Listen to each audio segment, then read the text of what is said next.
The inside story on the issues that affect you and your community. This is Local 12 Newsmakers.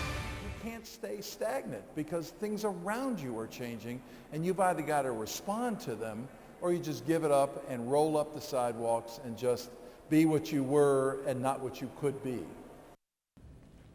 Good morning and welcome to Local 12 Newsmakers. I'm Dan Hurley. Last week, we devoted the entire show to the potential implications of a $45 million element in the Ohio budget to encourage local governments to merge. Indianapolis, Columbus, Lexington, Nashville, and Louisville have all pursued different versions of city-county mergers.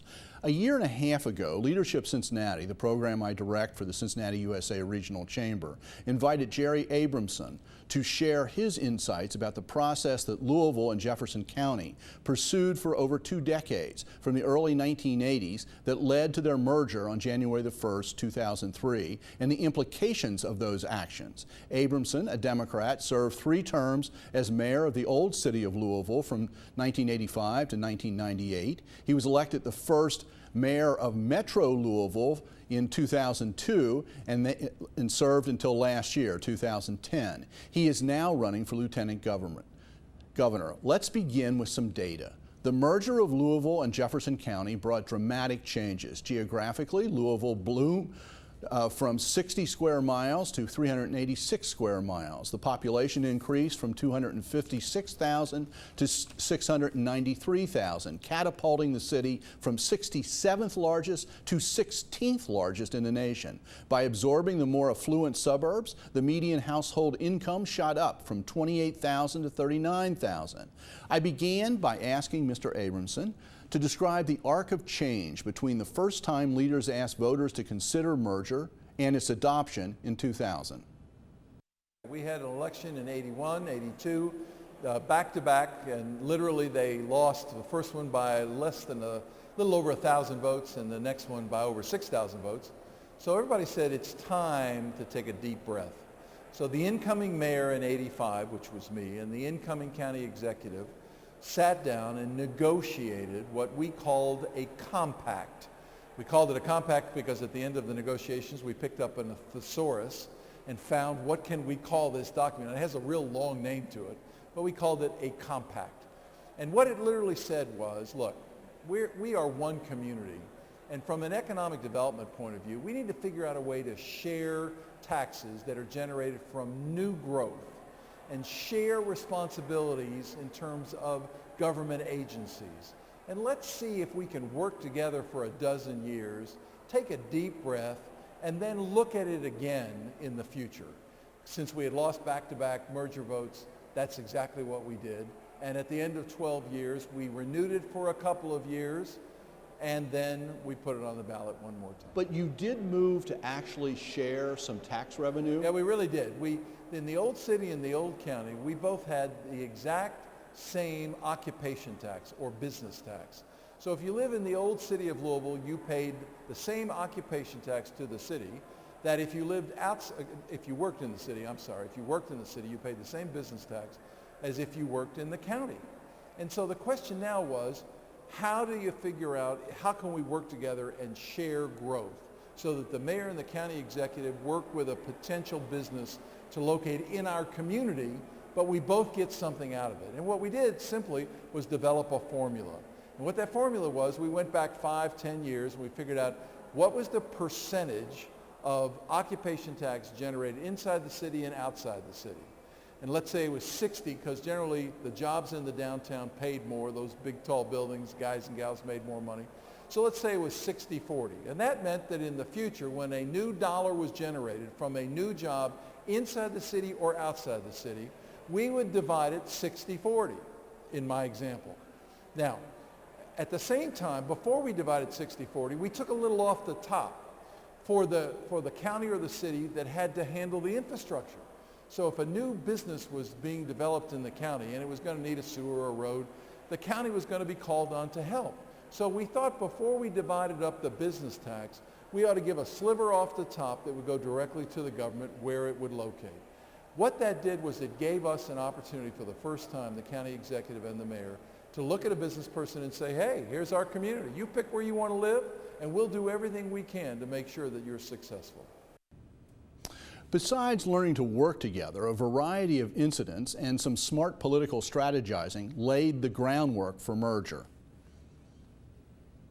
A couple of things happened. The stars began to align. First, we went through, do we want or don't we want an NBA team? And one government did and one government didn't, and it got so confusing and so back and forth, screaming and yelling at each other, that the owners of the NBA team said, forget it, we're moving on. So people were unhappy. Whether you're for it or against it, the process was horrible. So that happened. The second was we had gone out to attract Yum Brands. Now that's the organization, it's the largest restaurant chain in the world, and that's Taco Bell and Pizza Hut and KFC and Long John Silver's and A&W Root Beer, and it goes on and on. Big time opportunity for our community, because they were either going to come to Louisville, where KFC was, or they were going to go to Dallas, where Pizza Hut was, or they were going to go to California, where Taco Bell was, in Irvine. So we went through the process, and we said, the city, the mayor, the county executive, and the governor said, come to Louisville. And they decided to come to Louisville. The CEO all of a sudden decided they wanted to build a building right next to where KFC was located. And he calls me up out of the blue and he says, hey, you told me we were in Louisville, and they're now telling me that half of the property that we're going to build our new worldwide corporate headquarters is in something called the county, and half of it's in the city, and the electric codes are different, and the fees are different, and the inspection permits are different. This is ridiculous. I said, don't worry, we'll make it work. We'll make it work. And so we were able to use that example as we went around the community saying, look, we got to start speaking with one voice. We've got to literally begin to focus in a way that will give business decision makers an opportunity to have confidence that they're coming to Louisville. And that gave us another major argument. We also had the African American community in our hometown. This time out, the young professionals began to realize consolidation was good. In the past, all the African American elected officials were opposed to merger because in the old city it was about 30% African American. In the old, if you put the city and county together, it's about 19 or 20%. So they were worried about losing political strength. But this time, the Urban League, the African American Weekly newspaper, and a group of young African American professionals, bankers, insurance, lawyers, doctors, all said, wait a minute, we got to start working as a community. And so they went out knocking on doors, and in the African American community, where we had lost significantly in the past, we carried better than 30% of the vote. That made a difference. And then finally, we had a county executive who lived in an area, it was a blue-collar area that literally had voted 4-1 against merger in every vote. And she went out to those folks and said, I've been there 2.5 years as the county executive. This is no way to run a railroad. We have got to speak with one voice. And instead of losing 4-1, we lost 2-1. So you put all that together, shazam, it passes 54-46. The bottom line, dramatic change takes the ability to think big, think long-term, be patient, and provide consistent leadership that was willing to compromise. Based on the vote in 2000, the old mayor of the city of Louisville and the Jefferson County Judge Executive and Commission went out of business on January the 1st, 2003. In their place, the people created a strong mayor and a 26-member board of aldermen elected by district from around the county, formed to deal with county-wide issues, airports, air quality, libraries, etc. Exactly what departments were to merge, all the details were left up to the new mayor and council, which quickly moved to merge almost all the functions. When talking about government mergers, the first question people want to ask is how much money did it save? What was Louisville's experience? Well, we never sold the merger of city-county government based on the fact that we would lower your taxes. We never said that because no one would ever believe us, so we never said it.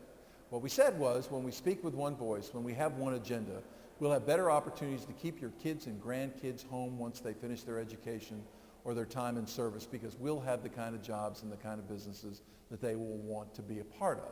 So that's the way we sold it. The reality was, when you merge the city mayor's office with the county executive's office, we in fact saved $700,000. That's a fact. Now, having said that, I had to buy a new Oracle financial management system, which cost millions of dollars to be able to consolidate the old city with the old county. I had to buy a new PeopleSoft concept because one had an old one, the other one had nothing. I literally now have created an interconnective communication center, thanks to the federal government, the state government, and our taxpayers, to be able to invest $75 million to develop a communication center. So, on the one hand, we saved money, no question. I had two of everything, so I now only have one finance director. I don't have to pay two. I have one police chief. I don't have to pay two. I have one public works director. I don't have to pay two. So there were savings. But there also, as any new company would tell you, there were startup costs. And those startup costs cost us at the beginning. But when it was all said and done, the way we have set this up, we now have a better bond rating, the city-county merger, a AA+ bond rating. That is better than the old city had, and it is better than the old county had. We have been able to run our finances in a way that are more cost-effective and efficient. And through these difficult recessionary times, so far, we're holding our own and then some. In many communities, the ultimate stumbling block to merger is schools. That issue was off the table in Louisville because the federal courts had ordered countywide school desegregation in 1975. The boundaries of the school district and the metro government are the same. The mayor and superintendent can work together. If this was simply a discussion about the best way to organize local government, it might be of interest to academics and policy wonks like me. But in Jerry Abramson's experience, it's about much more. Well, we sold the idea of merging city and county based on looking at our community as a patchwork of neighborhoods and suburban cities and unincorporated areas, but really neighborhoods. And we said that we're a patchwork quilt, and we said that we have more in common with each other than we have that separates us.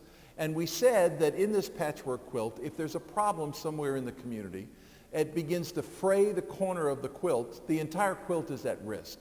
So that's the way we framed it for the merger vote. Once we merged, we became the regional entity.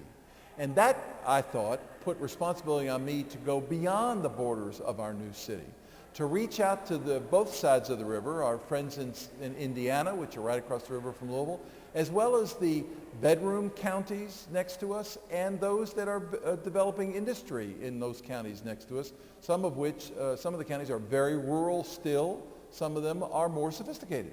So what that did is I began to reach out to those elected officials in the surrounding areas, start talking about commonality of concerns. You know, if we're on the Kentucky side, we're going to Frankfort, you know, what are the roads in your county that get people to Ford Motor Company, and are they okay? Or what are the roads that get people into the downtown that want to live in your rural area but want to work in a sophisticated insurance business or healthcare business in the downtown, or stock brokerage business or whatever?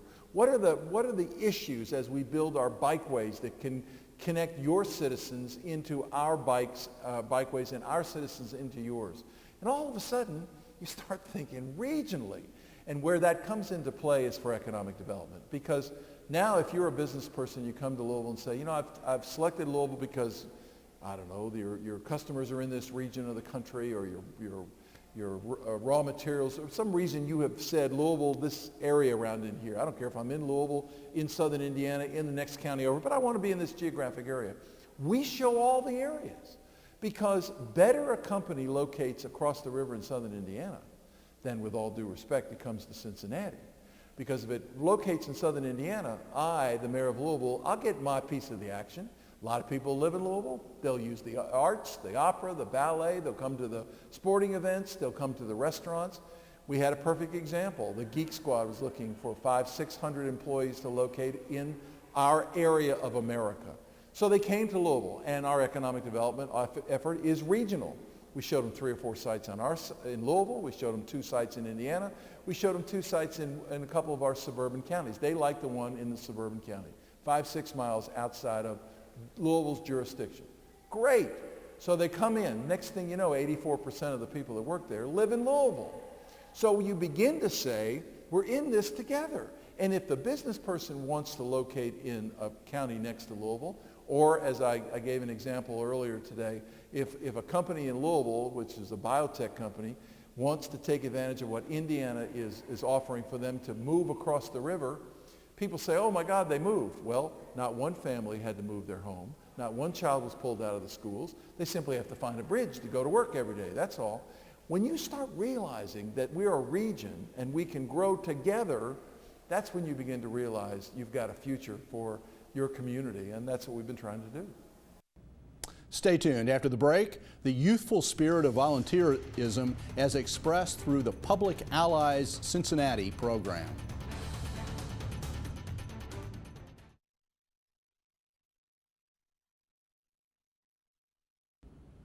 Welcome back. The United States has been tapping and channeling the energy and idealism of youth in an organized way since the Kennedy administration. Some young people go overseas as Peace Corps volunteers. Others serve in the United States through a variety of volunteer programs that are available under the broad umbrella of AmeriCorps. Since its inception in 1998, Public Allies Cincinnati has created opportunities for over 300 young people between the ages of 18 and their early 20s to work to strengthen local communities and enhance the civic participation here in Cincinnati.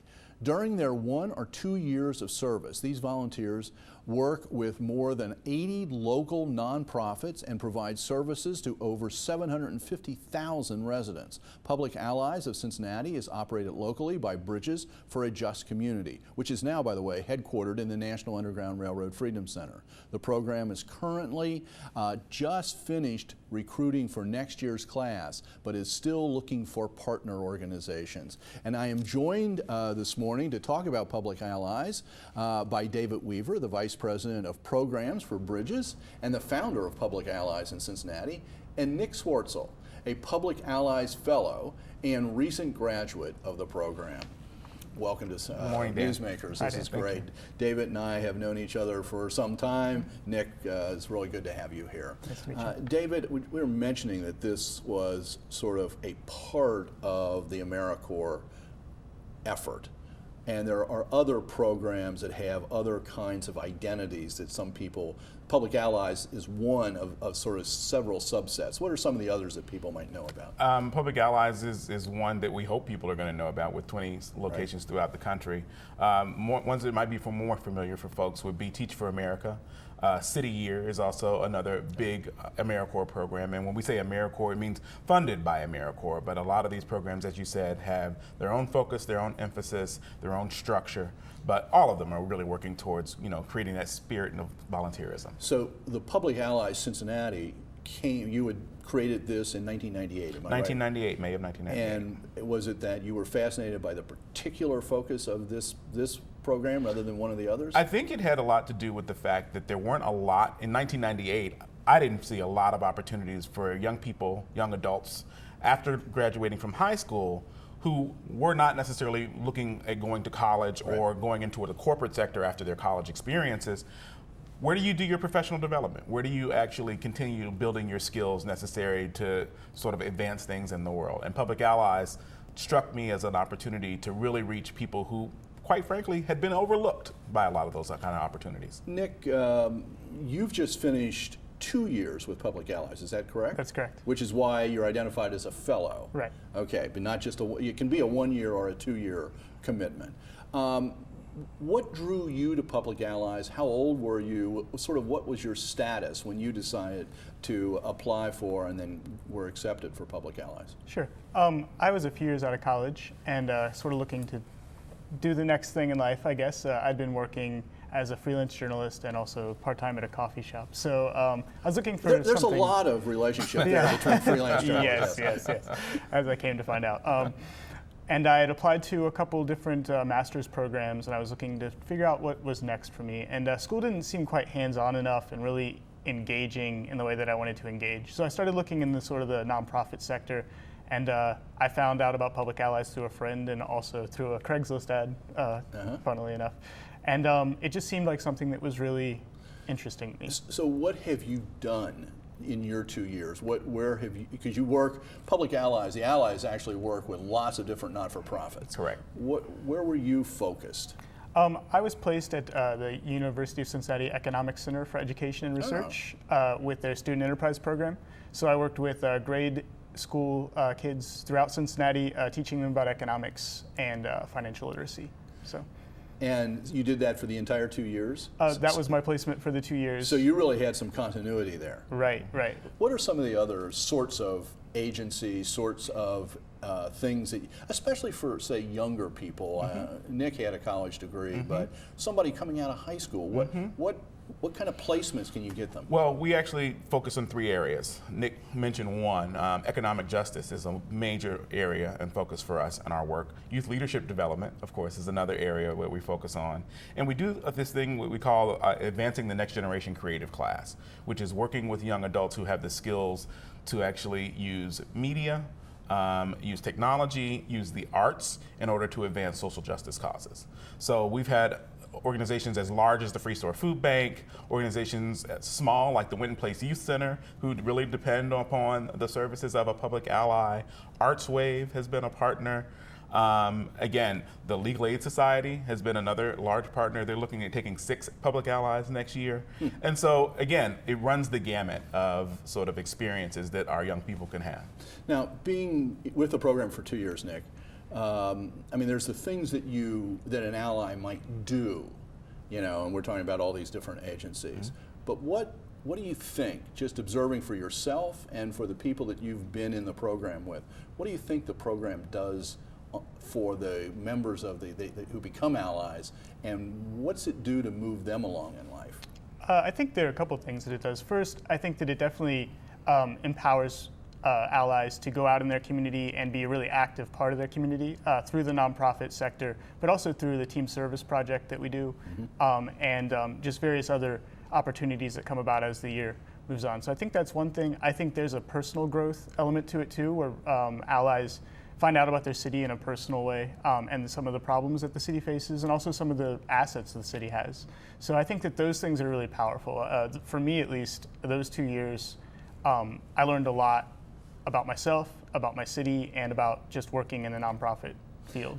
When you say you learned a lot about yourself, what do you think you were, you know, you had an idea of what you thought you were, freelance journalist, and where are you now? How do you think you've changed? Well, I think in terms of leadership and being able to, for instance, stand in front of a group of people and facilitate a meeting, put together an agenda, these are things that especially the second year fellowship gave to me, but also in my first year too, just being able to be more comfortable in a sort of leadership role. And that looks different depending on the position, but I think that's something that goes across the program, is this boosting of leadership. David, we've talked about the allies, but you're always looking for partner organizations who can team with the allies, and I guess you're always recruiting them, right?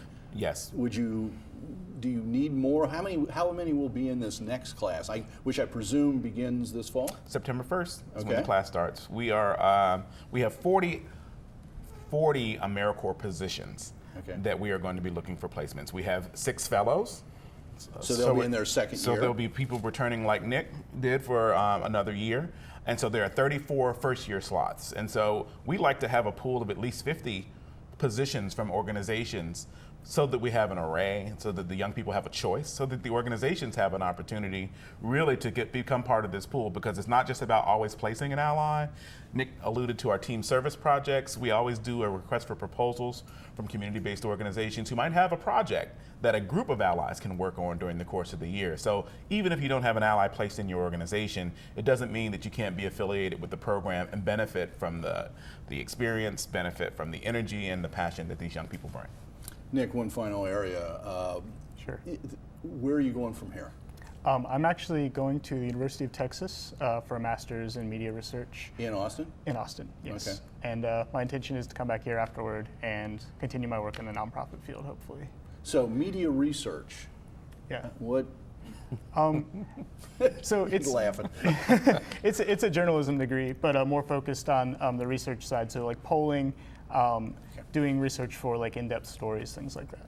Well, thank you for your service.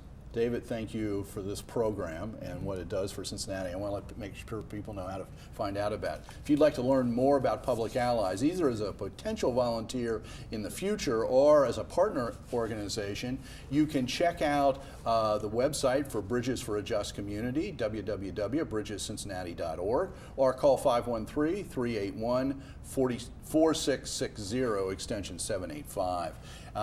Thank you very much for being here this morning. Good luck. Good luck to you in Texas. I'm sure it's cooler there. Thank you for making Newsmakers a part of your Sunday morning. Next week, a very special interview with Ed Stern, who will retire at the end of the coming season as the producing artistic director of the Playhouse in the Park. Since 1992, Ed has made the Playhouse a national force in theater and has served as the godfather for the prolific theater community in Cincinnati, stretching far beyond the Playhouse. Have a good week. Thank you.